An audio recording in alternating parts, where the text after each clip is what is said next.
President Donald Trump has told confidants that a government shutdown could be good for him politically and is focusing on his hardline immigration stance as a way to win back supporters unhappy with his outreach to Democrats this fall, according to people who have spoken with him recently. Over the past 10 days, the president has also told advisors that it is important that he is seen as tough on immigration and getting money for a wall along the U.S.-Mexico border, according to two people who have spoken with him.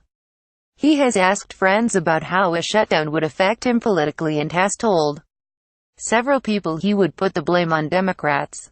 Trump's mixed messages on a partial government shutdown could hamper the ability of congressional Republicans to negotiate with Democrats, whose support they need to pass spending legislation in coming weeks. Many Republicans said this week that a shutdown is a possibility they hope to avoid. Even inside the White House, aides fret about the possibility, saying it would not poll well. White House Legislative Affairs Director Mark Short and other aides said the president did not want a shutdown. He's not advocating for a shutdown in any way. We want to make sure our military is funded. We want to make sure our priorities are funded. That's why we invited Democrats over to have a conversation about a deal, Short told reporters at the U.S. Capitol late Thursday. When you run for office and you get elected and you are given the opportunity to govern, it strikes me as a bad idea to shut the government down. That seems like an abdication of responsibility, said Sen.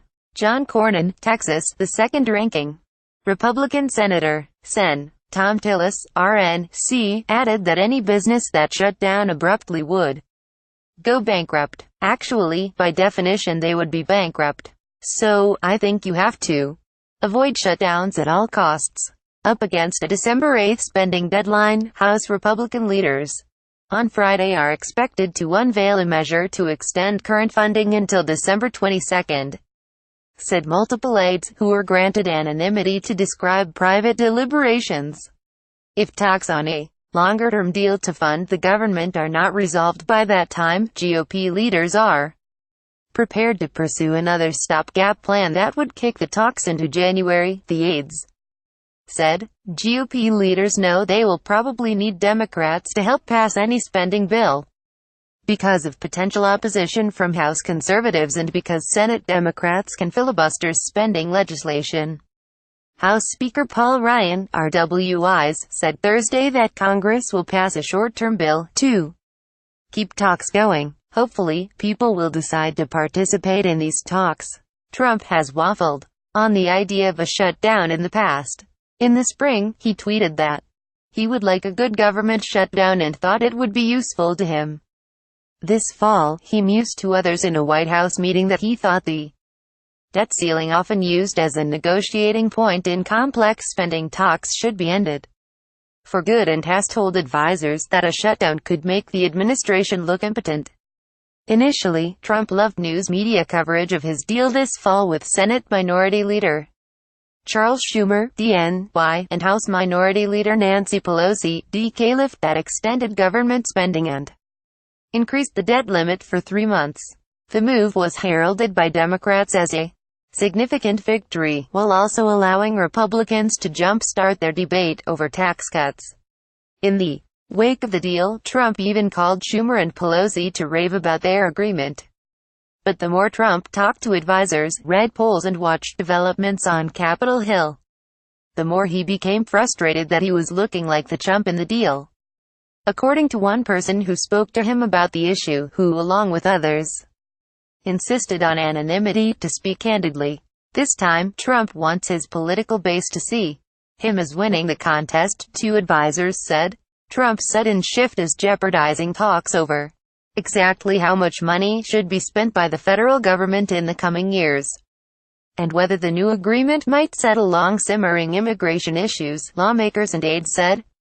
Trump announced in September that he will end deferred action for childhood arrivals, an Obama-era program that provides temporary legal protection to hundreds of thousands of immigrants brought to the United States as children. If Congress fails to act, those immigrants, commonly known as dreamers, face the risk of deportation starting on March 5. After Trump's decision, Democrats warned that any support for a new spending plan would rest on whether Republicans agreed to enact permanent protections for Dreamers, among other issues. The two parties began talks on a potential compromise that has since stalled, but Sen. Richard Durbin, still a lead negotiator for Democrats, complained this week that Republicans have backed off their initial pledge to broker a compromise. He said he now doubts what he said Trump told him privately on Inauguration Day: "We're going to take care of those kids." For months, almost a year, he was consistent when it came to this topic. Lately, not so much, Durbin said in an interview. But he has a tendency to move back and forth. We hope we catch him at a good moment. Durbin, Cornyn, Senate Judiciary Committee Chairman Charles Grassley, Iowa, and others have been speaking for weeks about a potential deal. Republicans presented Durbin with plans drafted mostly by Cornyn that would make changes to border security, bolster immigration enforcement, revamp the Everify employment verification program, and put limits on some forms of chain migration. Durbin called the GOP proposal a disappointment, noting that the more than 400 pages of proposals included a new definition of an asylum seeker, a legal issue settled by an international treaty. That's way beyond border security that they're talking about, he said. Multiple GOP aides confirmed the details of the talks, but said Democrats have yet to present a counteroffer. By threatening to shut down the government and refusing to negotiate, Sen. Durbin is jeopardizing the fate of DACA recipients, said a senior GOP aide, insisting on anonymity to speak frankly about the talks. Inside the White House, Trump's aides are trying to schedule a bipartisan meeting for next week with Ryan, Senate Majority Leader Mitch McConnell, RKY, Schumer and Pelosi, according to a White House official with knowledge of the effort. Democrats backed out of a Tuesday meeting with Trump hours after he tweeted that he doubted he would be able to reach a spending deal with Democrats, in part because of their position on immigration.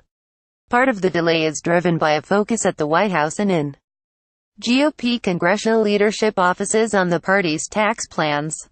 Several GOP congressional aides said in recent days that the contours of a spending deal likely won't come together until the Senate has cleared a tax bill and negotiations begin with the House on a final compromise. Sen. Lindsey Graham, RSC, who has golfed with Trump in recent weeks, said he believes Trump is committed to averting a shutdown.